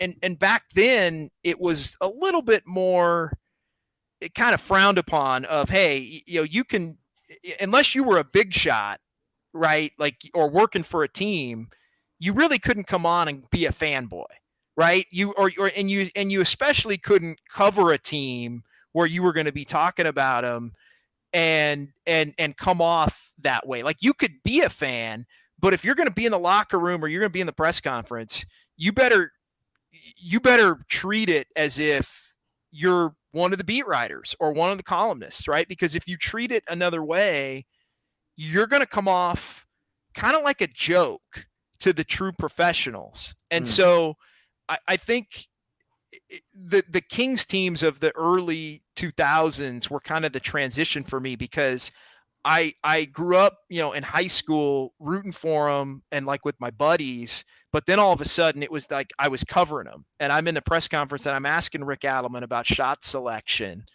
and he's kind of waving me off like, well, shot selection, what are you talking about? The shots are fine if they're going in. Like, you're only asking me about shot selection because a guy's having an off night. Like, you're not at, and it's that kind of thing. It's being in the press conference, being in the locker room, and Chris Webber's in the locker room, right? When, 3 years ago, as a 16 or a 17-year-old, I'm a fan sitting up in the rafters, cheering them on. It's that kind of thing. But also I had the opportunity to do visiting locker room too, in that era. So the things that I sit and I think back now is just all of it's just the era. Cause I've said this, like, I've had like the last decade covering 3 Super Bowls and 3 World Series and 5 straight NBA finals and basically being at every one of the games along the way. Like, I hit the lottery when it came to like a decade of my life, to have that be the decade in that particular place where I was around covering all of it. I look back at even the previous decade of coming up in Sacramento in my 20s as it was John Stockton and Karl Malone, and I'm in that, and it's Tim Duncan, and it's Kobe Bryant, and it's Shaq, and it's Dirk Nowitzki, and it's like, it's all of these, it's that era before this era now that so I like, you kind of feel like an OG, but not really, because you were pretty young and it wasn't that long ago. But it's like, being in the scrum and asking Kobe Bryant questions is is something that's just surreal in the little Sacramento locker room where, it looked like a closet, meets a toilet. I mean, honestly, it was it's the worst locker room. It was the worst locker room in professional sports. And, Kobe and Shaq specifically had some great memories, obviously, in that locker room with some of the series that they played. And, I remember him just loving that place and the way everybody would get into it and the things like that. But I think it was the welcome to the NBA moments were, I think, oh my God, I'm now in the locker room with, guys that I was a fan of. Yeah. But even when you were covering, or hated. Yeah, that too.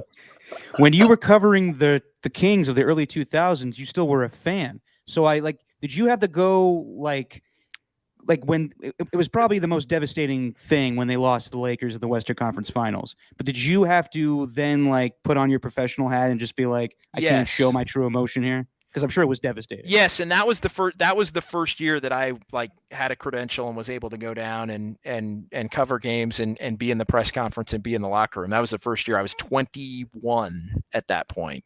And that in June of that year in 2002. So I was 21, and it was tough. I mean, it absolutely was tough. I think the one thing that helped, I think the one thing I always looked to who was around me in terms of just professionalism, conducting yourself. Like, I always wanted to, and I think, maybe at times this is why my career hasn't advanced in certain ways, is maybe I have been less willing than others to go all in as, hey, I want to be the super fan on, that's talking about things all the time from that perspective. But look, I've made that choice, and that's fine. Like, I always want to come at it with put myself in the position of the fan, but also be objective enough, because I would always look at it as, hey, there are things that I think maybe a team is or isn't doing well. I'm lucky enough to have an opportunity to ask, but I have to also read the room enough to understand what the actual professionals, and I'm going back to when I was 20 years old, the actual professionals are asking, and what has actually been talked about. Like, I can't come in here flying off the handle like I'm a fan. It's something that has already been addressed. And so I think I thought I was better than most at reading the room on that, and sort of taking my cues from beat writers and from columnists more than like the wannabe loudmouths on the radio, if that makes sense. Like, and again, I'm going back to, I'm talking 20 years ago when I say this. Right. And I've always kind of kept that with me, is I can like I love covering the Warriors, and I loved in 2011 coming and covering the Warriors because I didn't grow up a Warrior fan. Like, that was fun for me because I could be objective about it. I could put myself in the shoes of, if I were a fan, what would I think, but also be removed enough from it to be objective enough about it to where I'm not going crazy if things work out a certain way, even though I'm very close to it. So I think actually covering the Warriors helped me really take that to another level, to where I'd been able to apply it. Because look, I grew up a Giants fan. I grew up a San Francisco 49ers fan. And I think, but from being around the Kings and then even being around the Warriors for a time before I was really full throat covering the 49ers and covering the Giants, I think that helped apply that objectivity that for me needs to be there. And everybody's different. I'm not really judging anybody, but for me, like, you can be a fan, but you gotta be objective. I think if you're somebody that's going to wear that credential around their neck. Real quick, Steven, the reason I bring that up is because I was with JD during the 2016 NBA Finals. I was lucky enough to get a credential and cover. I remember this story. Yes, the finals with the Warriors and the Cavaliers. And I probably didn't act as professional as I should have, because it was on me to tweet the updates of the game as it's going on in Game 7. And I got so mad about the outcome of the game, I just didn't bother tweeting anything. And I go to JD and I'm like, I just want to get out of here. And he goes, what are you talking about? You can't just leave. You got a job to do. And I was like, oh, God. And then we go to well, and that's about as bad as it gets. And I'll be honest. I mean, that's akin to 2002 for the Kings Lake. I mean, that night was the same. I mean, it was very similar. And it's funny I remember that. I remember saying to you, like, look, dude, we gotta, like, I know this really sucks, and I didn't think they were gonna lose either, but like, we got to go do what we got to do, because that's the job. And then, you can go home tonight and get pissed off about it if you want. And that, and that's fine. But I think you can, I think that's the part where, like, broadcast does allow you to do both if you're a professional about it. Like, I think that's the cool part about it. Like, you don't have to come on screaming about how big a Giants fan you are, but you can have that passion in how you cover a team and how you ask questions and how you understand what's important. Like, and look, it's not, everybody has their own style. I'm not crushing somebody for,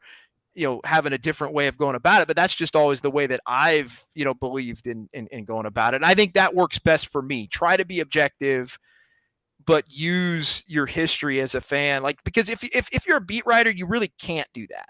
Yeah. If you're a columnist, you really can't do that. Like, it's just the rules are, and I know everything's been blurred nowadays, but the rules are really different. For a strict journalist that's, writing for a newspaper or writing for a website, like, you can't really do that. I think when you're in a digital platform, you do have a little bit more leeway, which is awesome, but it's just, what do you do with it? And do you still keep, Steven, the professional, do you keep that level, that baseline of objectivity even if inside you're crushed because you just saw the team you've rooted for since you were a kid lose. Yeah, that's on whoever gave Derek the credential. They should have saw that coming, no doubt. Well, it'd be one of that guy's many mistakes. It's 2016 though. Just so anybody that may be watching, this was 2016. Previous regimes. I wish it was just that, but it was also me then going to the press conference and then the whoever was doing the NBA Finals PR just being like, up to the stage next is Finals MVP LeBron James, and I say audibly in the crowd, I can't be here for this. Jeez, I don't remember that one. It was a little too much. It was a little too much. Derek should not have been there. Derek is I haven't heard these two stories. I keep on hearing them. They keep on stacking up one on top of the other. Just these stories about you in the finals locker rooms and stuff, like in the media room. Who sent these? Who sent you these, man? Are you glad you were? You're glad you were. Like, look, we're 5 years removed now, though. You're glad you were there now, right? Absolutely. It was one of the greatest opportunities of my life, and I'm glad I got to do it. I wish I handled myself a little better back then, but yes, I am glad that I got the opportunity to do that. Yeah, I acted like a spoiled little brat watching the team I love. I wish I handled it better, but yeah, that was awesome to go to those things.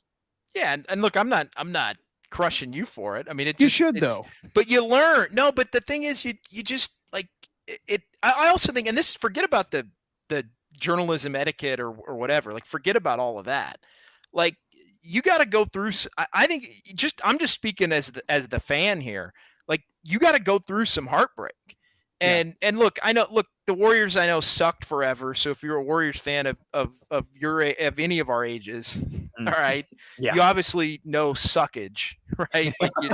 Like it's not, but you never, a lot of Warrior fans never went through that kind of a gut punch because they were never good enough to go through that kind of a gut punch, right? For basically a lifetime. Yeah. So, I think as a fan, you got to go through 2002 Kings Lakers or 2016 Cavs Warriors or the Giants losing in 2002. To the Angels or the A's have obviously had a lot of tough, division series elimination game stuff that's haunted, fans that are in their 20s and 30s and 40s and on. But I think as a fan, though, you again, forget about the journalistic part of it. As a fan, you got to go through that. I think you got to get some scars. I've always believed as a fan to appreciate the good stuff. I agree. And I'm glad Derek brought up social media because that was going to lead me to my next question. But the other type of fan is just the regular fan. They like to criticize the people in sports media if they have some sort of opinion on social media, if they tweet something out. And you being started from, the 2000s and transitioning all the way to now, what was that like? What was that transition for you like when fans were able to just give you their opinion about your opinion right away and just come at you? Was it tough? Were you? I mean, because for me personally, man, like when I had people on the text line, when you first start hosting, and they say, "God, man, this opinion sucks. This stinks." I was just like, screw that guy, and then they would kind of let it eat at me. But what was that transition like for you? As far as just social media, social media, just the reach that people have to you, because you as a sports media person, you're more accessible than ever before. Really, I loved it. Honestly, I loved Twitter. Initially, like because the thing that I don't know, I call it old age, whatever. You can as you mature or whatever, you get a little bit more, I don't want to say reserved, but you do get a little bit more buttoned up with making sure, is this the opinion I really want? Like what do you really want to go all in on in terms of your opinion? Like, who do you like? And if I'm going to go down this road, make sure you have it worded right. It kind of gets back to what we were talking about why I didn't want to be a writer anymore, because I always thought oh my God, my second paragraph is going to contradict my first paragraph. And then everybody's going to be like, what the hell are you talking about? Yeah. And so, but I loved the ability to instantly get out an opinion. Yeah. Like that was the part of Twitter that I thought was awesome is, hey, I can give out an opinion. And then it became a news breaking thing. So if you had a job where you were supposed to report news, you had to report, the most basic mundane type of stuff. So I kind of didn't love that aspect of it, but it was a nice way to keep up. So I think over the years, it's become more for me about kind of keeping up with news in terms of like breaking news and just kind of staying abreast of what's going on. But I think I like it, but I'm far less opinionated on Twitter right now than I was 3 years ago, than I was 7 years ago, than I was 11 or 12 years ago when it was really first starting out. Like I used to give opinions and not like anything that would be deemed offensive, but now it's like, everybody's going back and saying, you said this guy wasn't going to be this, and everybody's going back and they're searching through something you said in 2012, and it becomes like a part of a 2020, like, hey, this is why you're an idiot. And like, so like the people that search for like bad takes and stuff like that, like that's low level kind of stuff to me. And it can mess with you psychologically, but the thing you got to remember is it's not the real world. Like Twitter is not the real world. The text line, if you're doing a radio show, is not the real world. No. Like it's not. It's a very small sample. And people may agree with what you say, people may disagree with what you say, but the part isn't like, this is the other thing. Like it ain't really about being right or wrong. Like we all have takes. It's kind of like the fine name of this podcast, which is one of the better names of any podcast that I can. Big Lebowski fan right here. Huge. Yeah, the dude abides. Yeah, we could. There's a few more questions coming. Let me tell you something, pendejo. No. So it's always, for me, it's more about the conversation than it is about being right or wrong. Like we can have let's have a conversation about Jimmy Garoppolo and Trey Lance. It doesn't mean that you had to, on July 31st, announce that you were on Team Trey because you saw him throw a 60-yard pass to Trent Sherfield that made everybody go, wow, at a training camp. Like it happened, and I was there, and a lot of people were, and it was awesome. And anybody that was there that day or saw the video of it would be like, wow, this kid is talented and he's got the potential to be special. Right. It didn't mean that you all of a sudden had to, say you think Trey Lance should start immediately. And if he doesn't, you're an idiot, and Kyle Shanahan's an idiot. And like let's have a conversation about it. It's not about what my take, like, because I think that's where we do get lost in today's media is it does become more about each person's individual. I said this, and I was on this bandwagon, and I was team, like, who cares if you're Team Jimmy or Team Trey? Like, seriously, who cares? Like, let's just have a conversation about why the decision was made that Jimmy's going to start. And was there an opportunity for Trey to get in? And should they have made the move to go to Trey when maybe the season was off the rails? And why didn't they? And like, it doesn't have to be, this is my take, and damn it, I'm sticking with it because I had it. And now I'm sticking with it. And now every conversation I have from now until the end of the season or until the end of time has to be rooted in the fact that I was Team Trey or I was Team Jimmy. Like that to me is just, that doesn't do it. So would you say you're more of a Trey Lance or Jimmy Garoppolo guy? I'm kidding. Well, I'm kidding. Look, here's the thing. No, I'm going to say this. We're talking sports. Like, we're not, like, that's the other thing. We're talking sports. Jimmy Garoppolo, if you watched and look, I don't want to misrepresent. I was not at every training camp practice. I was at most of them. I'm trying to think of the 3 weeks. I don't know how many practices was that? Maybe, I don't know, 12 or 15. I was maybe at like 9 or 10 out of maybe 15. So I was not at every single one of them, but I was at most of them. And if you, and they're, the beat right again, I don't like, beat writers typically don't have agendas. Like, this is the thing, like they really don't. And so I think that's where, like, when you start to, like, when you want to focus on like what's really going on, if you're somebody that's not there and watching it yourself, like, so obviously beat writers were there more than I was, but I was there more than a lot of people were. But I'll say it from this context, going back to the summer, if you were at the entire training camp or close to the entire training camp, it was pretty clear Jimmy Garoppolo was going to start in week 1. And then it was going to be, and that Kyle Shanahan, as he said, he got annoyed with everybody that questioned it, but Kyle Shanahan really did tell everybody Jimmy Garoppolo was going to start, like, before the first practice.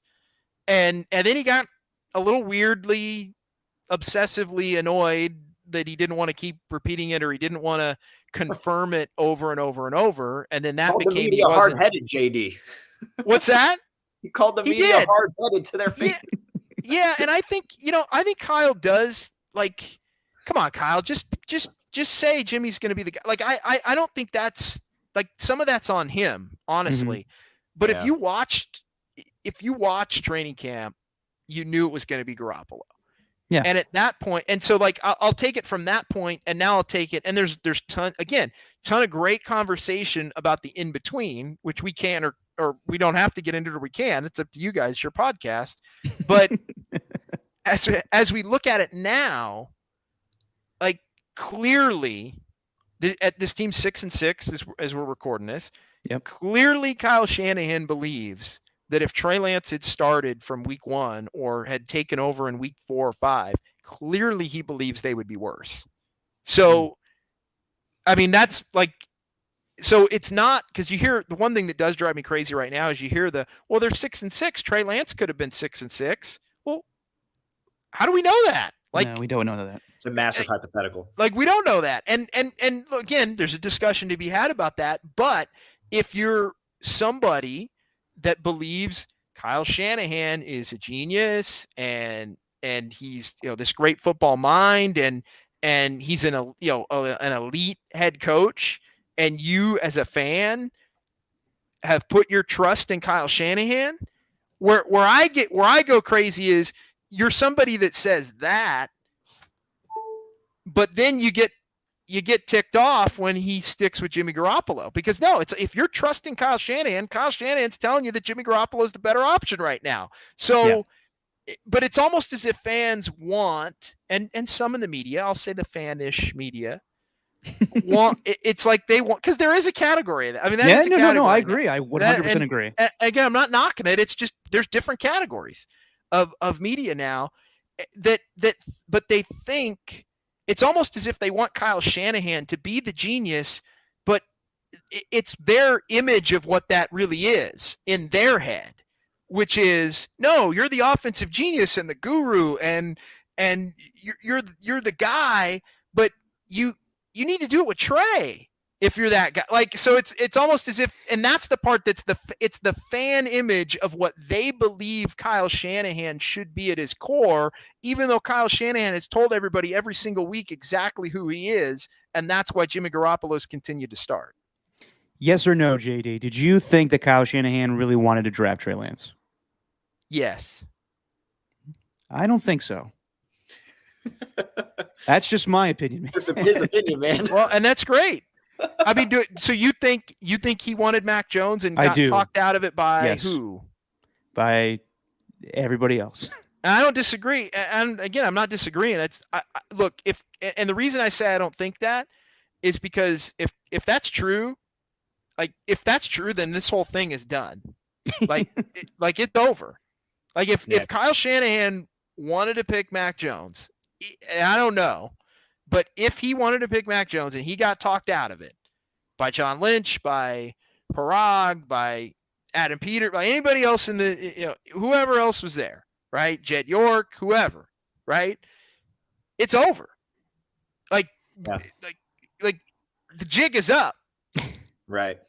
at that point, because it's like, how do you, and because then that leads you, Steven, down to the path of, well, is he not playing Trey because he's making a point to everybody that he's not ready because he wasn't his guy? And like, if we're having those battles, forget it. Yeah. Yeah. Who knows? I'm not saying I know anything. I'm just saying that it just feels like that was his type of guy, that his type of quarterback. And I don't know.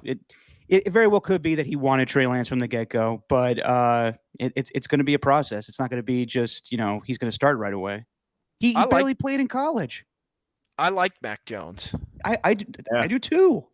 You see him in tidy whities and no one likes him. I was fully convinced that just because of the one time that Kyle Shanahan wanted Kirk Cousins, then people hearing that he wants Mac Jones, that's the reason why they didn't want Mac Jones, is solely because Kyle Shanahan wanted him.